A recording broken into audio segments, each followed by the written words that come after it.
Good morning. Welcome to our grand rounds. There's a few housekeeping items I'd like to go over.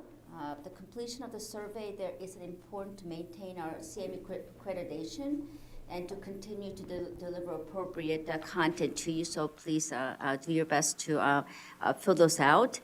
We are videotaping, live streaming, and we are on Facebook Live. Did not know that. Please use the microphone to ask questions. The live stream recording of our weekly conferences are always available for viewing on the YouTube immediately after the event. And last but not least, don't forget about our next conference, Cardiology for the Non-Cardiologists on June 9th. You are your non-cardiology friend and colleagues about it, so they can register now. And actually, it is going to be a really good CME program. So now it is my distinct honor and pleasure to introduce Dr. Thomas DeSalvo, who comes to us from South Carolina. He is currently the Professor of Medicine and Chief of Cardiology at Medical University of South Carolina in Charleston. So Dr. DeSalvo attended Harvard College and graduated with honors from the University of Cincinnati College in College of Medicine, and following medical residency and chief residency at Johns Hopkins Hospital in Baltimore, and serving as faculty at Johns Hopkins School of Medicine. He completed fellowship training in cardiology at Mass General Hospital at Harvard Medical School, which talking to him, he knows our Dr. McGillivray. After 10 years of clinical practice as an assistant professor of medicine at Harvard, he was recruited as medical director of Vanderbilt Heart and Vascular Institute and associate professor of medicine at Vanderbilt. In 2015, Dr. DeSalvo was recruited as professor of medicine and chief of division of cardiology at MUSC. Throughout his career, he is renowned for being an active and busy clinician and really committed to the highest standards of excellence. He is also known as an excellent educator, educating legions of physicians, students, and residents, and also committing time to spend time with patients and their families. Dr. DeSalvo is really well known in our circle in advanced heart failure for his research and its contribution in our knowledge base of the right ventricle, and in particular of physiology, how that interacts in our overall clinical practice. As you know, right ventricular failure is our Achilles heel. We deal with this every day.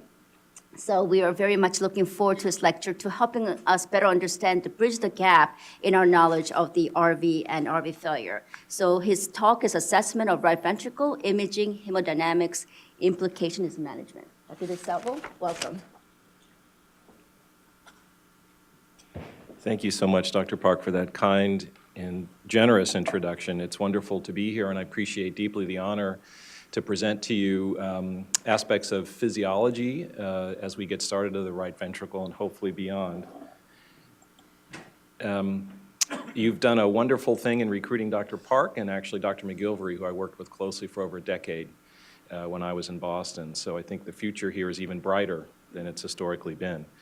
This is what I'd like to try to cover. It's an ambitious agenda to focus initially on RV dependence on left ventricular function, the determinants of right ventricular function, some aspects about the development of right ventricular afterload or pulmonary hypertension, developing the concept that every right ventricle in both HFpEF and HFrEF is frankly at risk, with some evolving data, particularly in HFpEF, and then some tools for clinical assessment.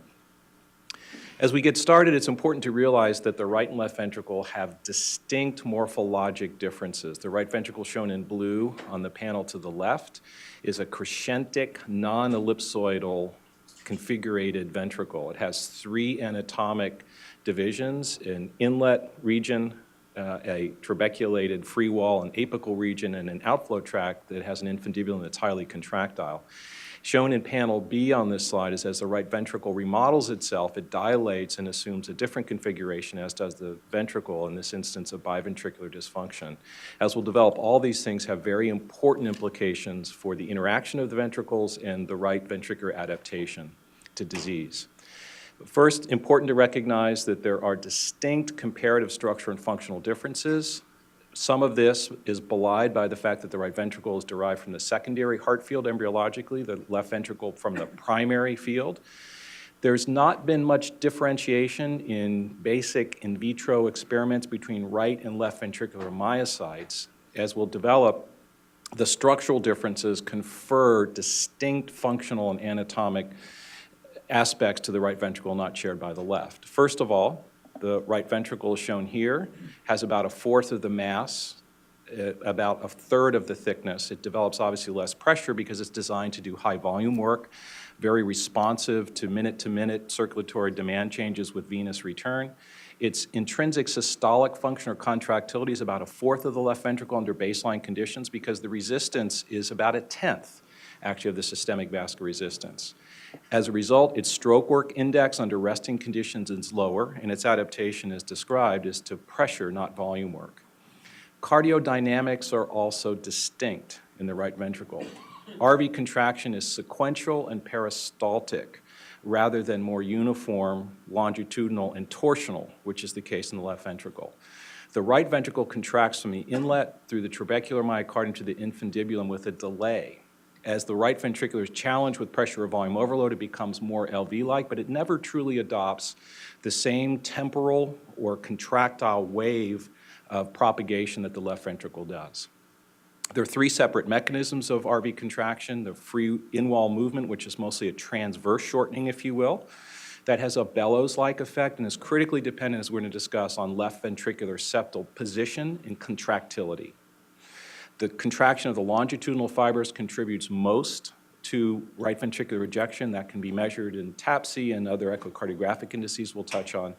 And the traction of the free wall from the septal attachments is a critical component, as we'll develop in more detail. The shortening of the RV is much greater longitudinally than radially, and the torsional and twisting movements that mostly allow blood to be impelled from the left ventricle appear to be less important in the right ventricle. And that's because the heart has a helical three-dimensional array of fibers that confer different functions in different parts of the two ventricles themselves. There are two interconnected loops. This is the Torrent-Gausp model, a basal and apical loop. The basal loop has a transverse muscle orientation. It actually provides most of the RV free wall with the musculature. There are two limbs, ascending and descending, which are obliquely oriented of the apical loop. That forms a helix and confers circumferential fibers predominantly to the left ventricle. That comprises the LV-RV septum and the lateral LV wall. That's why the torsional movement of the RV is as prominent as it is, and that's almost passively translated to the RV to allow this sweeping peristaltic contraction to impel blood out of the right ventricle into this low impedance circuit. If we look at the determinants of function, the sarcomeres contract, at least in vitro, about 15%. The whole heart shortens much greater than that. It does so in part by harvesting this oblique orientation of fibers. RV and LV blood ejection occur primarily via twisting, via this septal fiber orientation, at least with respect to the RV. And that's the most important contribution to intact RV function over time. The RV free wall contributes less with this transverse motion, again, given to the layering of its fibers themselves. So if we look at that, this is one of many experiments that has been done actually using echocardiographic indices. The longitudinal shortening of the right ventricle accounts for up to 80% of RV function under normal physiologic states. As we'll see, that's altered in cardiac surgery and in most RV pathologies. Well, that's led to some interesting and unfortunately dead-end experimental avenues. This is a classic experiment, 1943, done by Starr and colleagues, where there was electrocauterization of the right ventricular free wall in dogs, and they found no increase in venous pressure. It turned out that they didn't find any change in right ventricular hemodynamics or venous pressure because the septum was left intact and highly functional. So even with, if you will, a non-functional right ventricle, as we'll see, there can still be ejection from the right heart under conditions of normal pulmonary vascular afterload, low RV afterload, and intact septal positioning. And this is a very interesting experiment where the two ventricles in dogs were electrically isolated. So there was left ventricular pacing performed. Again, this didn't propagate an action potential to the right ventricle, and there was right ventricular pacing performed, as shown on the bottom panel. When the left ventricle is paced without any electrical activation of the right ventricle, there's generation of right ventricular pressure and generation of pulmonary arterial flow. So much for excitation-contraction coupling. You don't need it in the right ventricle to have the right ventricle eject blood under conditions of normal right ventricular afterload. When one paces the right ventricle, there's no left ventricular pressure developed. Excitation contraction coupling is critical to the left ventricle, but there is some ejection of right ventricular blood flow into the pulmonary artery. So at least 50 to 60%, based on this experiment, hypothesized, of RV contractility is actually generated by the left ventricle. An elegant way to demonstrate it by selectively pacing isolated electrically right and left ventricular experimental models. In addition to that, other models have shown that when the pulmonary artery is banded to create pulmonary hypertension, and then the aorta is banded, so both pulmonary and aortic banding, as you can see in this study, the right ventricular intrinsic contractility or elastance increases substantially with the addition of arterial banding of the aorta in addition to arterial banding of the pulmonary artery. In fact, it doubles without any change actually in aortic contractility or elastance in pulmonary banding alone. So more evidence of how intimately related these two ventricles are. Finally, important to realize there is a constant yin and yang in treating our patients given the importance of left ventricular septal function of the loading conditions of the left heart. And we're going to develop that concept in LVADs in particular. Normal position, and proper contractile function of the septum is critical to determine RV function. When the right ventricle is volume overloaded for any reason, and there's adverse ventricular interaction with leftward shift of the septum and hypocontractility of the septum, that's a very challenging hemodynamic state for the right ventricle because it's deprived of not only this torsional passive impelling movement that we described earlier, but it also has less traction of the RV free wall.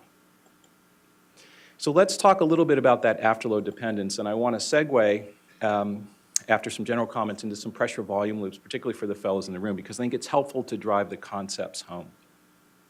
Louis Delatale, who's one of the most thoughtful writers of right ventricular physiology over the last 30 years, has written that RV failure really only occurs under two general conditions. There's either excessive RV afterload or impedance, or there's LV septal dysfunction. Going back to that study in 1943 with the dogs with electrocauterization, if RV afterload is normal and LV septal function is normal, that actually appears, at least acutely, to be a relatively innocuous state. Well, what are the determinants of RV afterload? There's pulmonary vascular resistance, pulmonary compliance, which we're going to develop in some detail. But it's more complex than that because there are wave reflections that are based upon the anatomic distribution of branches in the pulmonary vasculature, and there's inertia of blood. All those things actually impact right ventricular impedance. RV contractility, as we developed, is due to unique aspects of anatomy, systolic interactions, intrinsic RV function. We're going to develop the concept of how that contractility is coupled to RV afterload, which is a major determinant of fate and function of the right ventricle over time in common cardiovascular diseases, both HFrEF and HFpEF, and a little bit of comment, particularly in surgery, about the pericardial constraint interactions. This is a classic experiment by Abel and Waldheisen in sheep with acute pulmonary artery afterload elevation.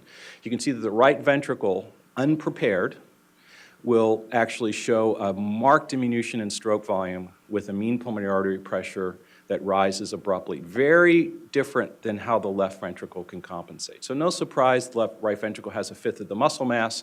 It's designed for volume work. It impels blood with the assistance of the left ventricle rather than creating the circumferential wall stress that creates isovolemic contraction and ejects blood from the left ventricle. That's RV afterload. What the right ventricle actually faces is impedance, which is a more holistic and integrated concept. It's all the resistive, capacitive, inertial, pulse-reflective properties of the pulmonary vasculature. And actually, it requires a lot of the power of the right ventricle as it contracts to overcome all of those elements simultaneously. A couple comments about why that's the case. So we know in the afterload in the systemic circulation in the aorta, a large vessel compliance accounts for about 80% of that compliance itself. The small vessels only about 20%. Vascular resistance is in the small penetrating arterioles throughout our body. There are actually many more arterioles in the lungs that are of the same size than there are actually in our systemic arterial circulation. There are wave reflections that add to the pulsatile resistive load, which creates in part the dicrotic notch that we see in aortic pressure tracing. As we age, things get stiffer. There's an increased pulse wave velocity with aortic stiffening that we're all well aware of. That results in elevation of left ventricular afterload. The compliance is independent of resistance, relatively speaking, in the systemic circulation. The pulmonary circulation, not only anatomically very different, but the distribution of compliance is markedly different. It's evenly distributed across the pulmonary bed. The peripheral or distal vessels are responsible for most of the compliance, rather than the large conduit vessels, if you will. So at least 50%, and most folks think 70 to 80% of the small vessels confer compliance on the pulmonary circulation. The large vessels, a much less contribution. So in that setting, how do we measure RV function? Well, the gold standard still is pressure-volume relationships. You have actually a cardiologist here who I had the pleasure of having dinner with last night who has a very sophisticated manner of measuring pressure-volume loops in the circulation. We talked about the clinical applicability, but I think as a conceptual model for how we approach disease states, it's still critically important to understand the fundamentals. And there are three domains, if you will, that pressure-volume relationships reside. First, there's end-systolic elastance, which is a load-independent measure of contractility. There's a way to assess the total lumped afterload, which takes into account not only the resistance and capacitance, but the pulse wave reflections and the inertia of blood. That's called lumped afterload. And finally, that has to be coupled together, right? That's really what the heart is supposed to do, is to couple its contractile response to the prevailing load on a beat-by-beat basis. Well, let's talk a little bit about the right ventricular pressure volume loop. It looks different than the left. There's not really truly isovolumic contraction and relaxation in the right ventricle. As you can see, actually, RV volume increases during isovolumic contraction modestly because of the low pressures, low impedance, and the constant return, actually, of venous blood. Tricuspid valve closes, the onset of systole, pulmonary valve opens, pulmonary valve closes, onset of diastole. The cycle begins again with opening the tricuspid valve. Stroke volume is just the difference, obviously, between those volumes. Well, afterload, at least on the PV loop, is really the wall stress faced by the right ventricle during the ejection phase. It's that portion from opening the pulmonary valve to closure of the pulmonary valve. That's occurring throughout ejection. End systolic elastance, which is a load-independent measure of contractility, has to be defined over a range of pressure volume conditions, and it's the slope of the end systolic pressure, end systolic volume relationship, end systolic elastance, which we'll see repeatedly in some of the slides to follow. That's load independent, a measure of intrinsic contractility of myocardial tissue. How do we measure the lumped afterload? Because this is a measure of volume. Well, actually, you can do that with relating end systolic pressure to the stroke volume. That's termed effective arterial elastance, or arterial elastance. That accounts for both the resistive and pulsatile loads. And what happens actually in the attacked heart is just this, that the effective arterial elastance, or net load, is coupled to the prevailing state of contractility to allow the ventricle to return to the same set of ideal normal resting conditions, obviously to normalize wall stress and maximize contractile function and ejection. That's a measure, then, of right ventricular pulmonary artery coupling, the ratio of end systolic elastance to effective arterial elastance. So how does the RV under normal conditions work? Well, it preserves that ratio. So in a normal RV under increased load, either pressure or volume, in this case pressure, it will increase its contractile state intrinsically, reflexively, to meet that increased load. It'll preserve the ratio of elastance to, end systolic elastance to effective arterial elastance. Coupling is preserved, and the ejection fraction stroke volume is maintained. A diseased right ventricle is not capable of doing that because it's not able to augment its contractility normally. So the ratio between the contractile response and the effective arterial elastance is reduced. It declines typically. This is an instance in which the right ventricle and pulmonary artery is uncoupled. The only fate is that over time, right ventricular pressures will rise, cardiac output may eventually fall with an increase in pressure and or volume overload. There's evidence, this is one of many studies, inhaled nitric oxide in 8 patients who have pulmonary hypertension, that even the chronically loaded right ventricle can adapt to this somewhat. So causing a reasonably significant reduction in pulmonary vascular resistance and altering capacitance, which happens whenever resistance is reduced, does cause an increase in stroke volume and cardiac output.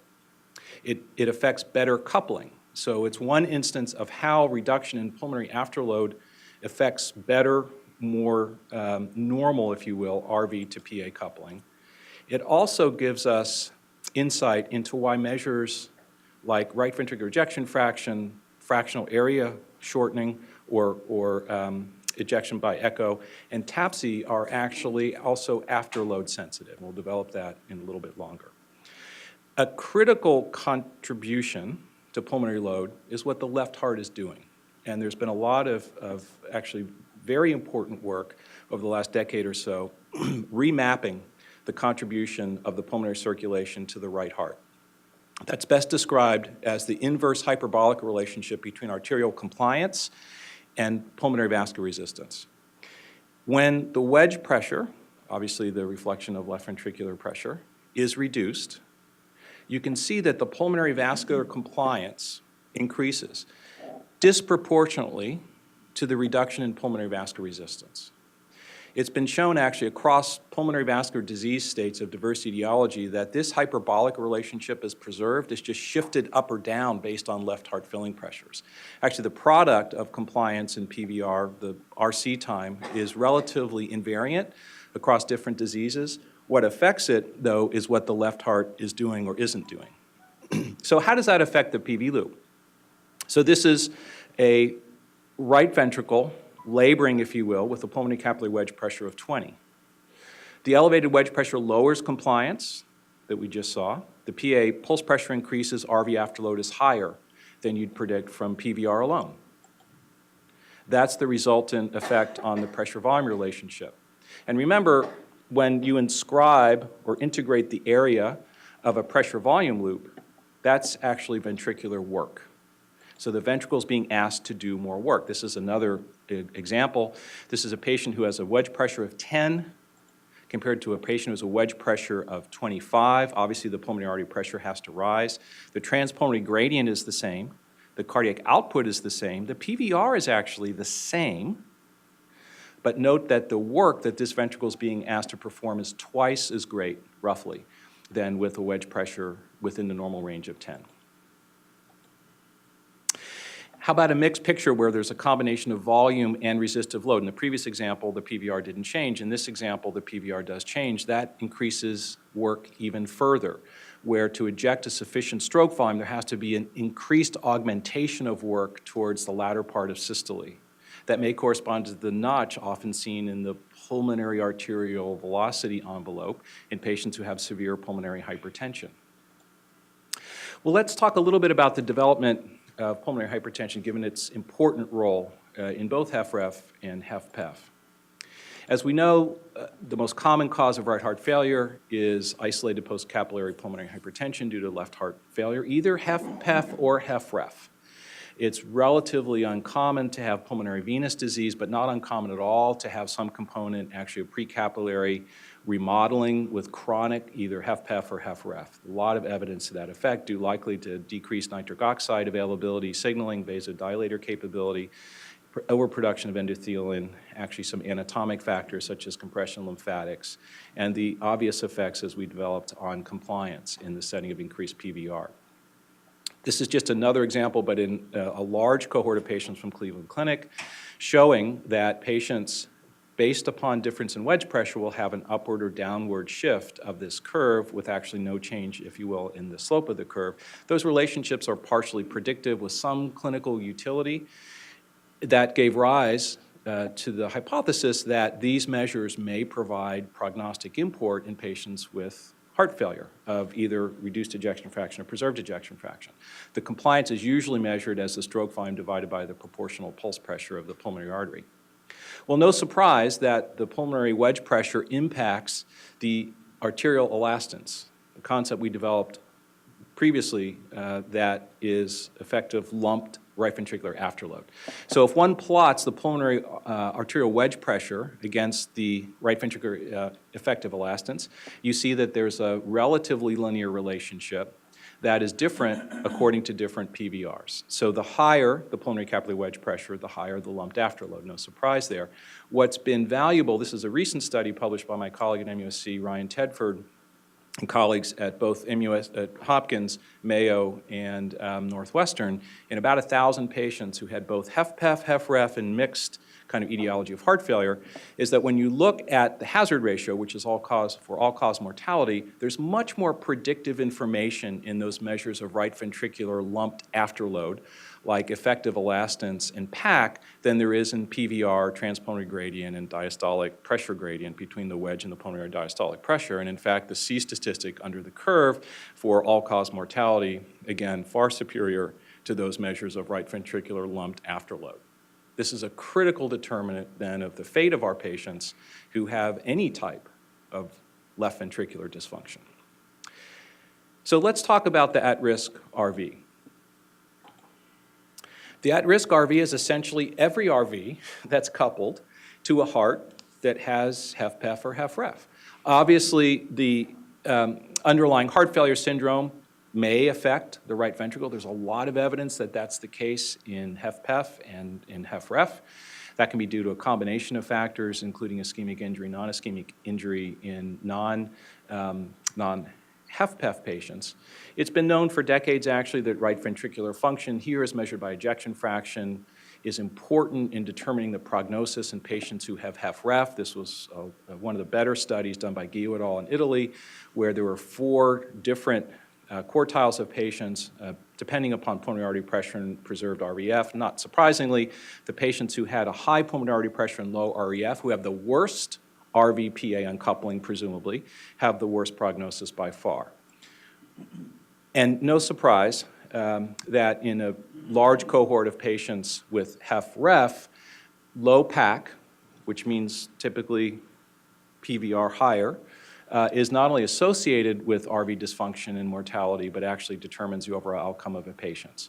Because the pulmonary arterial compliance bundles, again, the effects of PVR and left-sided pressures on RV afterload. What's been interesting recently is that this also appears to be prognostically important in HFpEF. So this is one relatively small series, but it's been duplicated in other studies, where pulmonary arterial compliance predicts outcomes in heart failure with preserved ejection fraction. So it begs the question, is this a signal that the right heart is prognostically important in HFpEF? And it likely is. So this is a recently done study in Germany of RV function in early mild HFpEF, RV contractility, and RV stiffness based on pressure-volume relationships were both increased in early to mild HFrEF. These are patients who had normal cardiac indices, normal right ventricular ejection fractions by MRI and echo, and had mean arterial pressures of 25. Their ratio of elastances was 1.6. As heart failure with preserved ejection fraction gets more symptomatic and advanced, actually right ventricular function declines. Right ventricular both stroke work reserve, which we'll develop in a moment, and actually right ventricular functional area change both decline, in part due to what's happening in the pulmonary circulation due to chronic elevation of left heart pressures, likely also due to endogenous biochemical or metabolic signaling pathways that are also altered in the left ventricle. This was one study actually from Barry Borlaug at Mayo, where RV function was found to be much more impaired in more advanced HFpEF due to a combination actually of contractile impairment, afterload mismatch associated with increased pulmonary pressures, male gender, atrial fibrillation, and more adverse markers of ventricular interdependence. So again, a cautionary note that that sweet spot is important because the ventricles are always working in concert as best they can.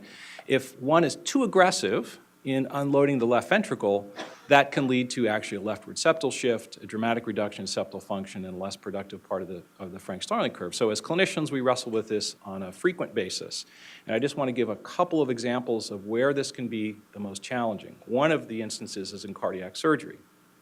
So this is data in 9 patients undergoing CABG who had pulse wave tissue Doppler signals that were decreased within 3 minutes of incising and opening the pericardium. They were normal during the initiation of cardiopulmonary bypass. It appeared that incising the pericardium was the culprit, if you will. That reduction in S prime remained depressed throughout the entire course of the operation. And actually, there are some longer studies where S prime is reduced longer term after cardiac surgery. This is another series in a cohort of normals, patients who underwent heart transplantation, patients who underwent coronary bypass surgery, and lung transplant, where there's some abridgment of the pericardium but not complete stripping. And the authors argued that this underscores the importance of the pericardial constraint on optimizing ventricular interdependence and interaction. Patients who have lung transplants don't have the same stripping of the pericardium, they have opening, and they fell in between normals versus patients who had more extensive pericardial strip. This is a complicated slide, but it's important because it integrates what happens to the RV after VAD implantation. And this was an editorial written by one of my junior colleagues, Brian Houston. So Brian and Ryan Tedford conceptualized there are 6 factors that impact right heart function after VAD implantation. The first, possibly due to pericardial constraint and also the loss of torsional movement in the septum in an unloaded left ventricle. The right ventricle increases its venous return, which it has to because the VAD usually increases cardiac output. The afterload in the pulmonary circulation is almost always reduced if we set the VAD properly. So despite this increase in preload and reduction in afterload, the ventricle often still struggles.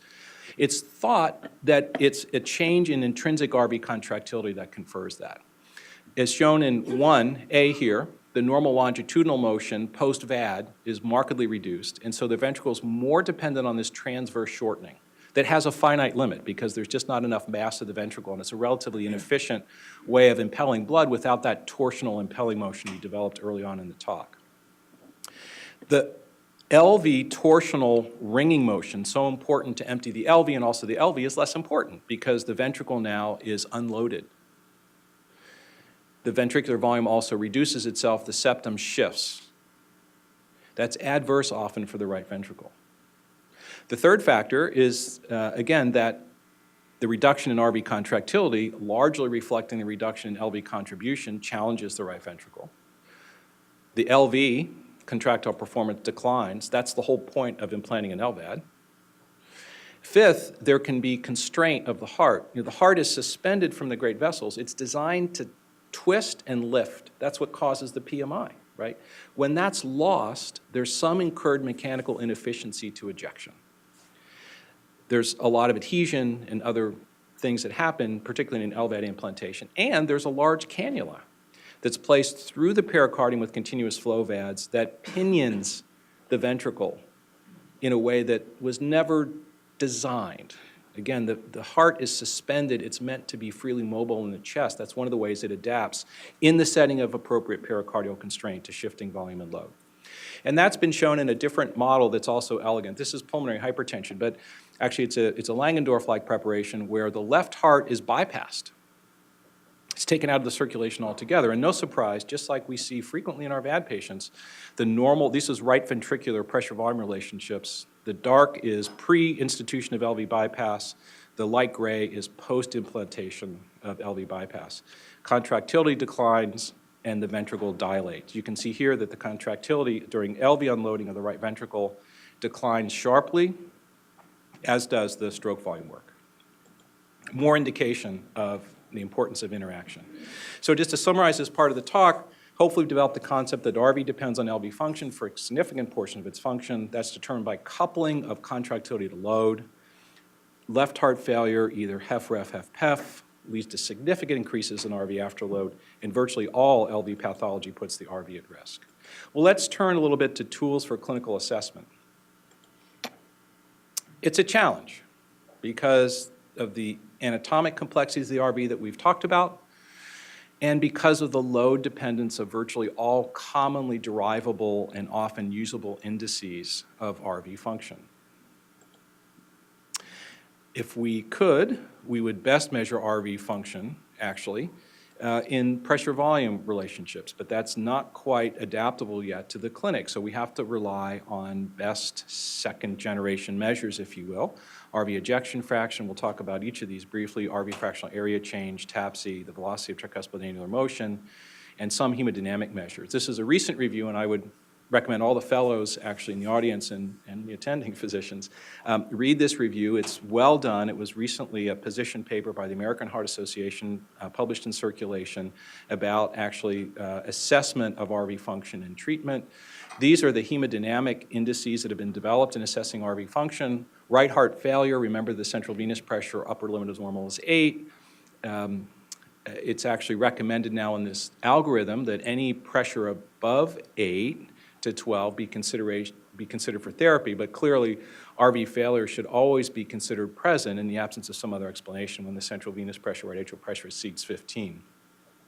Typically, the right and left filling pressures have a predictable relationship, even in severe heart failure with reduced ejection fraction with aggressive therapy. The ratio of pressures tends not to change a great deal if patients are markedly congested and are markedly decongested with diuretics, afterload reducers, even inotropic therapy. But once that ratio alters itself, this is the Cormos index, and this is a different index developed in acute MI, that's a signal for intrinsic right ventricular dysfunction. The RV pulsatility index, which is just the pulse pressure divided by the right atrial pressure, has been shown in some models. The RV stroke work index we'll talk about in a little bit more detail. PVR and compliance we've developed in much more detail. This is what we do in practice, and the important part of this slide is that all these are load dependent, and actually it's a little bit older slide. I would probably put 2 pluses for IVA certainly at this point in time.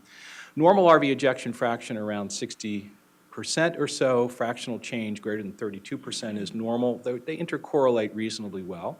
TAPSE, as we know, which mostly reflects longitudinal shortening, has been shown to have some prognostic value, but it's limited, as we've seen in cardiac surgery, because that intrinsically alters longitudinal shortening in some other cohorts. The Doppler tricuspid valve annular velocity, quite load dependent, as is measurements of strain. The right ventricular myocardial performance index has been shown to be slightly less load dependent, but still not reliable under all conditions. DPDT is notoriously load dependent. The time to maximal velocity divided by the time to peak velocity, the so-called isovolumic velocity index, is promising, but also more load dependent was anticipated. And maximal elastance remains our gold standard, but it's difficult. Just a couple of quick comments about TAPSE. First, realize that it's not only load dependent, but it doesn't account for transverse shortening, which may be more important after longitudinal shortening has been affected by diverse causes that we've partially developed. It obviously is important. We use it at our center, but we integrate it with every other measure, including RV fractional area change, RV ejection fraction, measures of hemodynamic import, and use that in an integrated way to try to make decisions. RV stroke work index, we calculate in our program. Like you, we have an active VAD and transplant program before every VAD implantation.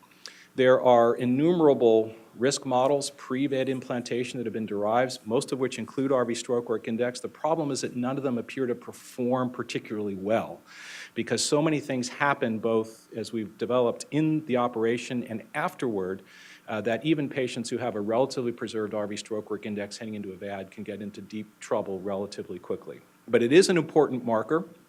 When we have patients in our ICU, at my center, we have actually a display of all the pressures, the filling pressures, the wedge, the cardiac output, and I ask my fellows, what are the 2 most important pressures displayed on this ream of information? And no one picks RV stroke work or LV stroke work index. If you start being attentive, you will notice that patients admitted with advanced heart failure who have pulmonary artery catheters will almost always have an LV stroke work index that's about 20% of normal. You can almost bank on it. RV stroke work index is highly variable, dependent upon load. And one of the gratifying things to do with hemodynamic tailoring in those patients is to see what interventions appear to affect RV and LV stroke work index. That's what the heart's designed to do. It's a compressive pump. Blood's not very compressible. It applies work to try to eject blood out of itself. In terms of cardiac imaging, RV ejection fraction itself, load dependent. There is a good correlation between the gold standard for RV ejection fraction, which is MRI, and fractional area change, as long as the echocardiographic indices and windows are interpretable. TAPSE, as you can see, has reasonable correlation with markers of fractional area change and RV ejection fraction. Peak velocity, particularly if it's depressed, is valuable, and RV strain imaging, which we don't do routinely in our center but are developing as a research tool, again because of its load dependency, may hold some promise when integrated with these measures. What no one has really done extremely well yet is to integrate these with a kind of agnostic machine learning approach and see how these might incrementally provide more clinical precision. We've talked about most of these things already. I would just point to the last bullet point, which is that exercise hemodynamics can be helpful.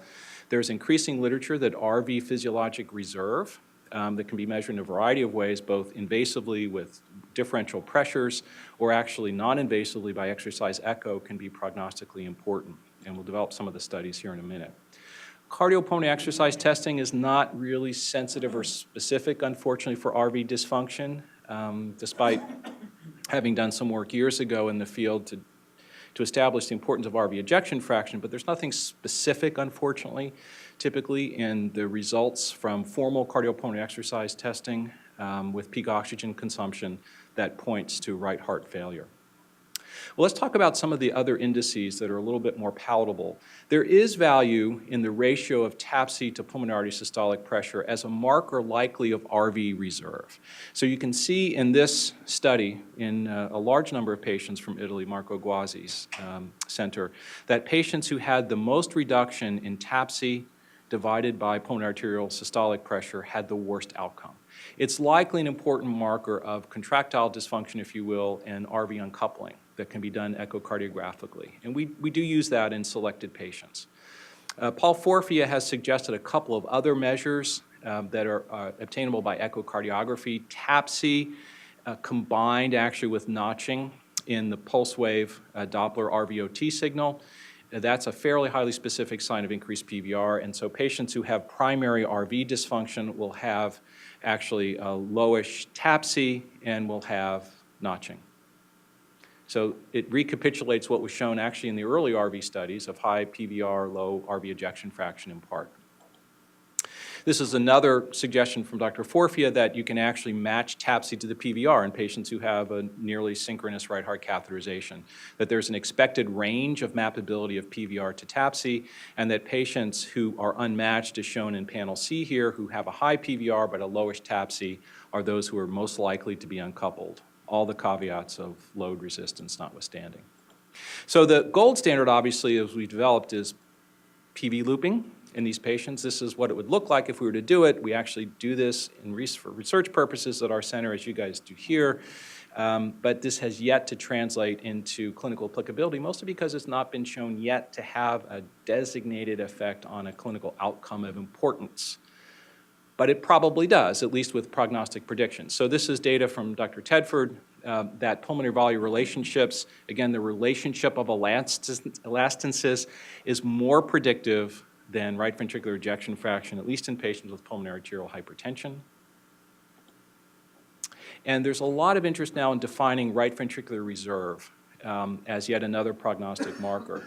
And one can actually relate ambient, if you will, ventricular coupling to RV reserve. It's actually been shown that relative RV stroke work reserve is actually a linear function of the ratio of the elastances with a reasonably good correlation of 0.74. And we can measure that in a variety of ways. This was done with echocardiography. Patients had actually either augmentation of their pulmonary systolic pressure or not. That was related to their peak VO2. There was a relationship of both that defined terciles of prognosis and outcome. So the ability to augment pulmonary systolic pressure by echo with exercise is a prognostically valuable thing, particularly if it's greater than 30 millimeters. The inability to do that associated with a less prognosis and a lower peak VO2.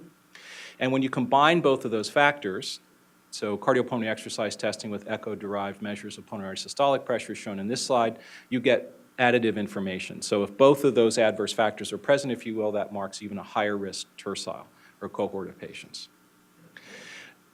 This is an interesting study where RV ejection fraction may have some import on coupling. So survival in this cohort of patients with pulmonary hypertension was predicted by baseline RVEF and PVR. Patients were then treated for a year with pulmonary hypertensive therapy, and it was shown that a decline in RVEF at 12 months, but not the decline in PVR, was what determined prognosis. Very interesting observation from the pulmonary hypertension world that the long-term fate of patients is dependent not on PVR, it's dependent on RV function, and that's been shown in many studies over time, actually. It also provides opportunity to do a simpler assessment of elastance couplings, because ejection fraction, which is stroke volume over end diastolic volume, can also be defined as this relationship. And as my colleague Ryan Tedford, who's a very careful thinker about hemodynamics, tells me, that holds true, Tom, but only if the volume intercept is 0, which unfortunately it's not in patients who have pulmonary hypertension and left ventricular overload.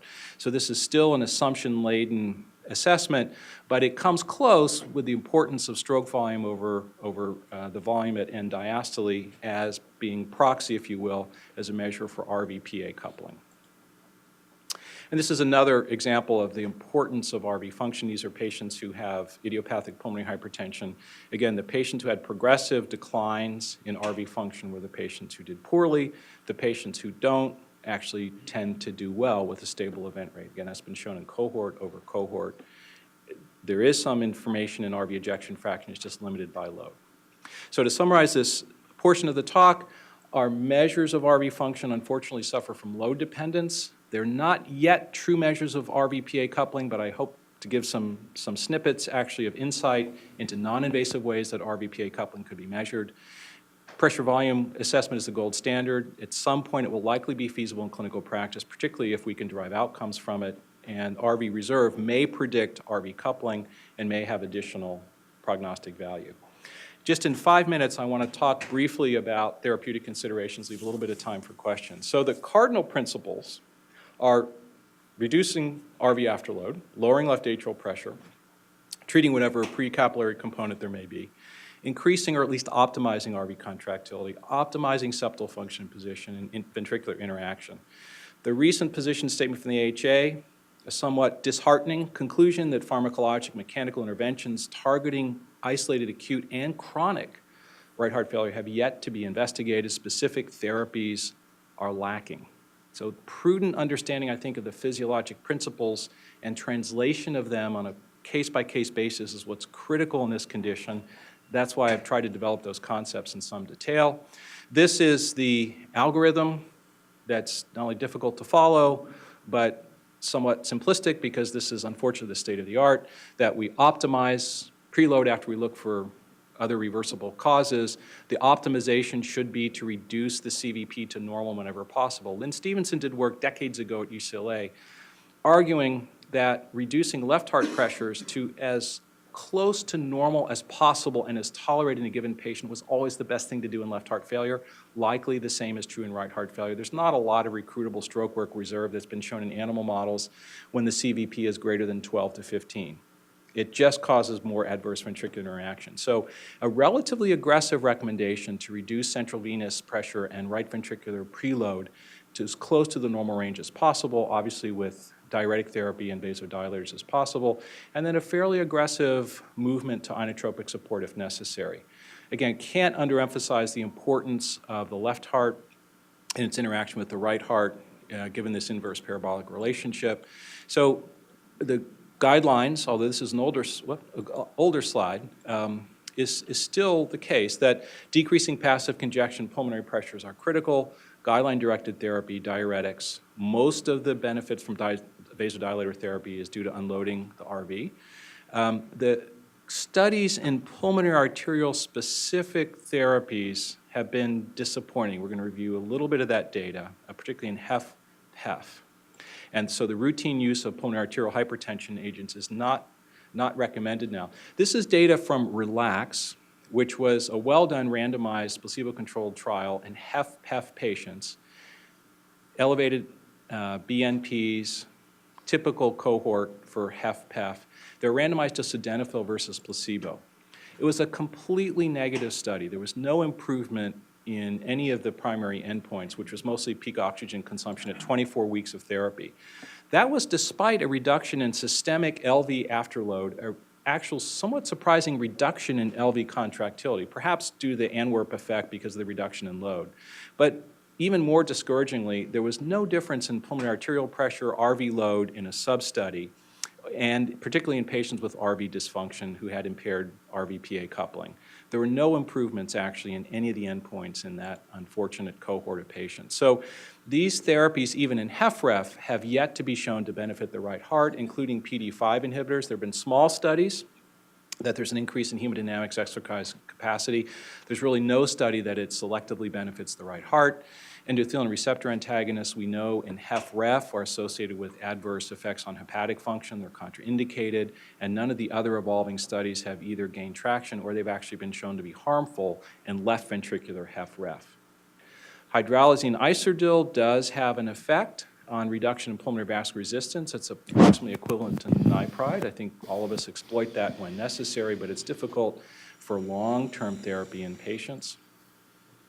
And inotropic therapy does have a role. The studies that have looked or randomized patients to dobutamine and milrinone have been unable to show a specific difference. Milrinone is an inodilator, tends to be associated with more hypotension, but both milrinone and dobutamine have modest effects on pulmonary vasodilation, more prominent the sicker the respective ventricles are. Dobutamine will cause some degree of pulmonary vasorelaxation, which in some studies, at least in HFpEF, is probably actually how it works. So an interesting study, patients who had fairly advanced HFpEF were given either dobutamine and then compared to controls. You can see in controls, dobutamine increased the tricuspid peak velocity, S prime, as a function of any prevailing mean pressure. In HFpEF patients, it didn't. Meaning that in HFpEF patients, dobutamine did not really appear to have an inotropic effect. It appeared to have a vasodilatory effect because actually some other load-dependent measures of ventricular RV function improved, like the S prime and DPDT. Very interesting result that in advanced HFpEF may not be a lot of recruitment of contractility, but important effects, hopefully, with vasodilators. So just summarizing the little bit of literature that's available, dobutamine tends to restore RV-PA coupling, likely because it's vasodilatory. Milrinone does increase RV contractility, as to some extent dobutamine probably does in systolic RV dysfunction that's more advanced, certainly lowers PVR. The combination inhaled nitric oxide we use not infrequently in patients who we need to rescue. PDE5 inhibitors may have RV inotropic effects on hypertrophy RV. That has yet really to be conclusively shown, actually, and we saw the effects, actually, at least in HFpEF studies. Oops, pardon me. So with that, I'd like to end. I know there was a lot of content. What I hope to do is to review some of the principles underlying the diagnosis, the clinical approach, and therapy.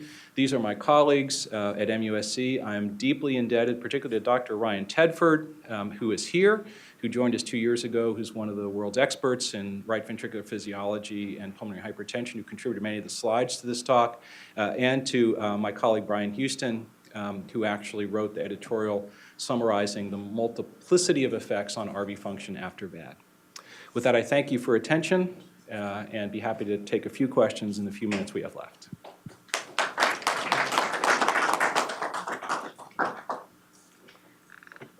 Dr. DeSalvo, thank you so much for that enlightening talk. Certainly, this is an area that, like I said, whenever we round, literally every single patient has some form of RV dysfunction that is a problem, that is perturbing their outcome. And, you know, so while the questions are forthcoming, so one thing I think there is definitely more data coming out on our wide use of sildenafil. I mean, lack of a treatment, but this problem being so widespread, and now we are learning that perhaps its benefits that we were hoping may not be so evident, and with our valve patients and in our HFpEF patients. So, I just wanted to share your thoughts. If you consider all the physiological items that you outlined in PVR and definitely contractility, what element do you think that, one, we are not targeting appropriately, and two, specific to sildenafil, what are your thoughts as far as the potential benefit or harm that we may be incurring on patients in our utilization that we're doing now? I agree. It's a really important question. I think if one follows the best evidence that we have from randomized clinical trials to date, there really appears to be little, if any, benefit to sildenafil therapy in either left ventricular failure from reduced ejection fraction, albeit the exercise trials, or actually heart failure with preserved ejection fraction. There really, unfortunately, appears to be little, if any, effect on RV intrinsic function. Sildenafil is a pulmonary vasodilator, but as we saw, given the inverse hyperbolic relationship between pulmonary vascular resistance and compliance in left heart function, it's much more complex than just targeting simplistically a reduction in pulmonary vascular resistance, because the integrated physiology is so different. I mean, even if you reduce that but unload the LV more than it should be unloaded, we could be theoretically adversely affecting the right heart. Sildenafil tends to reduce left ventricular pressures and volumes, but there's a sweet spot there that we actually don't understand and don't personalize in our therapy that I think is the Achilles heel. We tend to be aggressive in pharmacologic therapy rather than settling for just enough, and we don't actually set the hemodynamic parameters in the heart with our pharmacotherapies appropriately. I think we do know that certain signaling systems have to be blunted. The beta-adrenergic signaling system, the aldosterone system, the angiotensin signaling system. But if you obliterate them, that's harmful. There are a lot of drugs that have never come to light, trials that are stopped early because of excessive pharmacologic sledgehammering, if you will. And sildenafil nitric oxide is a critically important molecule that does its best. I was, this is a little bit of a tangent, but I was always surprised when the Zeratide came into being, because giving more of what's already an upregulated hormonal system and factor was counterintuitive to what we do with the neurohormonal antagonist when we treat chronic heart failure. And lo and behold, it probably doesn't have much in effect. So I see sildenafil as similar in some ways to Zeratide as reaching for a nonspecific vasodilator that doesn't have any neurohormonal protection, shutting down the adverse biological signaling that actually determines the fate of the heart. So if I had to bet a nickel, it's because sildenafil is just, it's a nonspecific vasodilator. It's like hydrolysate. It's not as selective as we initially was. And it doesn't blunt the biological mechanisms that cause heart tissue become even more injured and incapable of supporting the prevailing load. To date, the only things we know that do that block the adrenergic nervous system, the renin-aldosterone system. Beyond that, we're just kind of, in plain English, gussing up the hemodynamics a little bit. But we knew that from lots of other studies in the past. It's not difficult to reduce load. The issue does the reduction of load translate into a meaningful clinical benefit to the patient? And the answer is not always. There has to be a reduction of load plus something else that either restores or retards progression of what appears to be a fairly inexorable process in the tissue once patients are diagnosed. And just another comment, by the time heart failure presents clinically, it's a very late stage of the disease. We go through our entire lives with tremendous reserve and resiliency in our cardiovascular system. Once the system fails, it's a very advanced stage. And we lose sight of that. We nudge it back. We don't cure right or left ventricular failure. We nudge it back. We retard progression. But anything that's not retarding progression based on a molecular mechanism is not in the long run going to be beneficial. So I don't see that there's that mechanistic link to nitric oxide signaling that determines the fate of myocardial tissue. A lot more work to be done. Yes, sir. Dr. Salvo, it's an excellent presentation. I had a few questions. It may be short of time. I can maybe lay them out, and maybe we can talk offline. The first one was that your idea about intact LV function. So for patients who are lung transplant, pulmonary arterial hypertension, that we do double lung transplant, invariably have severely dilated RVs and RV dysfunction, but almost all of them get better after double lung transplant, probably because they have intact LV function, as opposed to heart failure patients who who have a bad LV. I'm assuming. I'm just but clinically we see that they all get better. The other point I wanted to ask you, you didn't mention in terms of the mechanism of RV dysfunction, rhythm control, because if you're in atrial fibrillation, you lose your longitudinal RV function as evidence of lack of atrial contraction and annular motion. So if there's any role of rhythm control in terms of treating RV function. And then the last question was, where do you think right now the current recommendations to keep a midline septum when you're optimizing LVAD speed, where do you think where the LV septum should be? Should it be bulging slightly into the right ventricle, or what are your thoughts about that, and what are your thoughts about maintaining CRT after LVAD implantation? Those are all great questions. I mean, if I can recall them in order. So the first comment, the resiliency of the RV, there are kind of lusus naturae, so there are freaks of nature where the RV, if it doesn't undergo the adaptation after birth, where it involutes much of its mass, it actually can sustain almost systemic, near systemic loads for decades. Corrected transposition is a great example. My own personal take without any evidence is that the RV is designed by nature to be more resilient in some ways than the LV, because it's got to respond minute to minute to changes in stroke volume and immediately adapt. And no one's explored that, whether the resiliency to injury, the fibrotic reaction in the RV, whether, as Doug Mann and others talked about, the RV passages through a period where it crosses the Rubicon, you can't recover it, probably, but no one's really explored that. And I think the adaptation to load, as long as you restore the load, it's just like the dog model, where you can cauterize the right ventricle but sustain a circulation even if the RV is damaged, which would never sustain the left-sided circulation. So there's a huge advantage in the right heart, probably teleologically engineered, as long as the afterload is low. The second question about rhythm is important. It's not, to my knowledge, been really rigorously tested. There's probably less contribution just given the relative passive components of RV filling relative to LV filling with preservation of atrial systole, but no one knows that for certain. The dysynchrony is a real aspect. We actually just had a paper from our EP group in VAD patients suggesting that actually preservation of synchrony by CRT post-VAD anyway is important to try to synchronize LV and RV contraction, and certainly the state of dysynchrony incurs contralateral challenges to RV ejection. There was another question too. The septum position, yeah, in VAD patients. That's a great question. And so, and I hate to say there's no easy answer, but in general, we try to arrive at left ventricular end diastolic volume of around 4 to 6 to 5. We actually increasingly are taking the pains of doing a hemodynamically guided ramp study with a PA line in place.